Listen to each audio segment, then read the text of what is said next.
Good afternoon, dear students. Now I am going to teach you a scope of management. So first of all, management is very necessary to attain general objective in any human field work.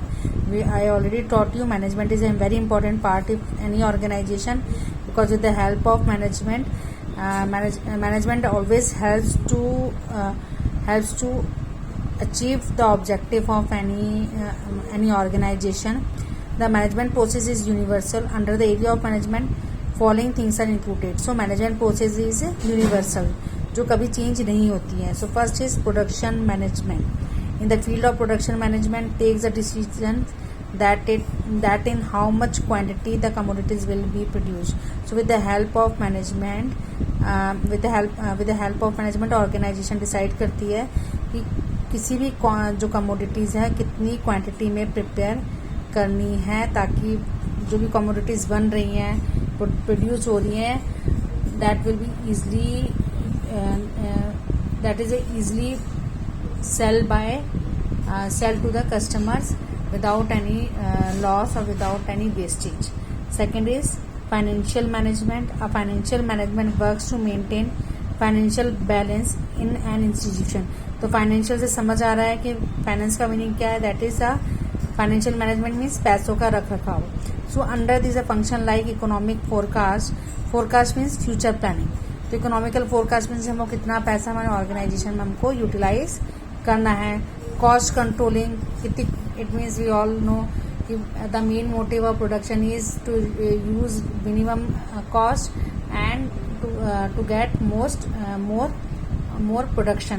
So cost controlling, कहाँ पे पैसा control कर सकते हैं. Then budget controlling, that is also a very important point. Budget controlling because every organization motive is to earn more profit. तो budget is very important part of in any organization. Capital cost etcetera. Capital cost that is day to day जो भी cost होते हैं, operational cost जो जिसे हम बोलते हैं, that is capital cost are done. तो जितने भी कॉस्ट से रिलेटेड इशूज होंगे, that is done by financial management.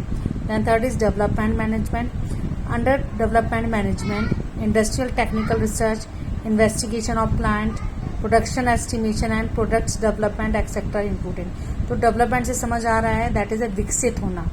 So कोई भी और जो भी organization, they always believe to change different techniques. They always adopt new technologies like and these technologies always helpful to increase the production of any company.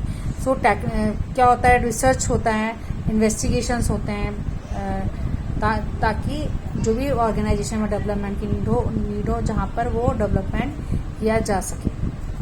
Then fourth is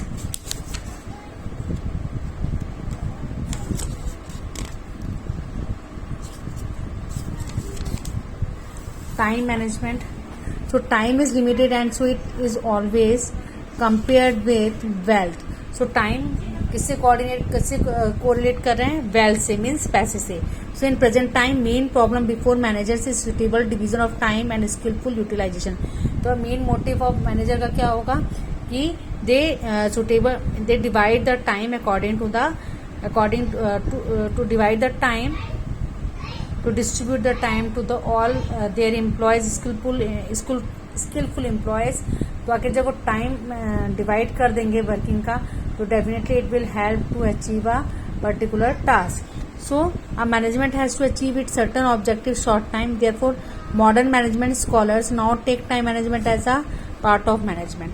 तो जो आखिर modern scholars या writers की बात करते हैं, तो उनका मेन मोटिव जो भी वो क्या बोलते हैं, time management is a part of a management, because that if any employee have to start their work in the organization, they have to work at least 8 hours. तो 8 hours में उसने कितना काम किया, अपने आप को कितना उसने बेस्ट दिया, that is all cover in a time management.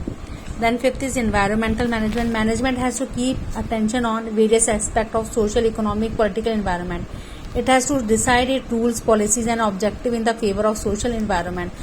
So here they talk about a social environment. तो उन्हें क्या क्या चीजें याद रखनी चाहिए, जो भी रूल्स हैं, पॉलिसीज है, रूल्स एंड रेगुलेशंस है, जो भी ऑब्जेक्टिव है उनके, that all will be remember whenever they start the work. Due to the environment management, it becoming the main managerial function of management. So environment management भी that is also a main function of management. तो कौन कौन से management environment it means कि there is a responsibility of producer or responsibility of organization.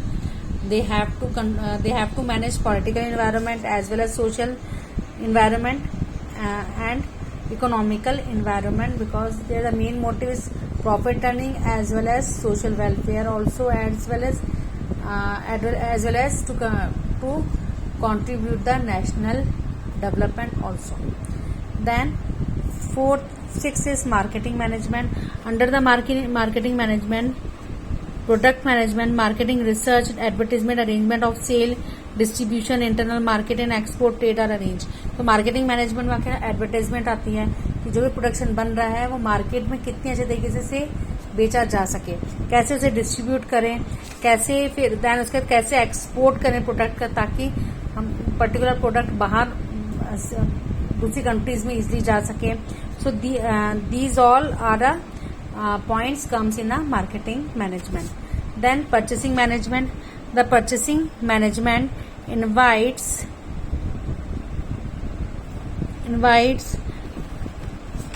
tender from the suppliers of raw materials, sand, order, purchase material, collect the material, etc. conducted. तो जो भी purchasing management में क्या हो रहा है, जो भी ऑर्डर्स हैं या जो भी मटेरियल्स जो आ रहे हैं, जो भी रिसोर्सेज आ रहे हैं, दैट उनके जितने भी दैट इज जितना भी उनका टेंडर से रिलेटेड जो है, टेंडर क्या होता है कि पर्टिकुलर किसी पर्सन को रिस्पॉन्सिबिलिटी दे दी जाती है फॉर 6 मंथ और 5 मंथ और 3 मंथ और 1 ईयर कि आपको हमारे ऑर्गेनाइजेशन में के लिए काम करना है. तो इट मीन्स परचेस ऑर्डर्स बनाए जाते हैं. उस परचेस ऑर्डर्स के थ्रू सामान को बाहर से बुलवाया जाता है. एंड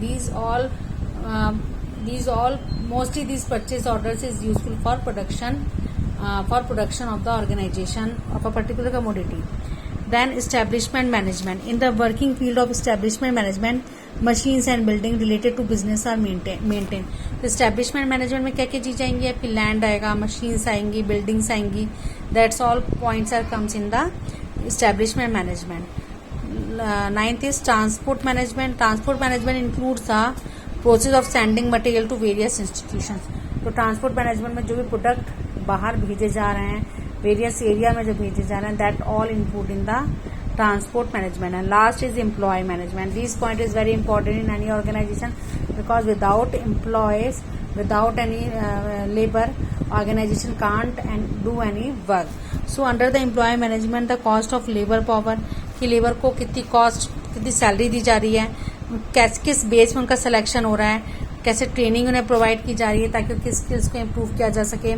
देन प्रमोशन, आखिर कोई एम्प्लॉय अच्छा काम कर रहा है तो they deserve to get promoted and achieve a good salary as well as good post.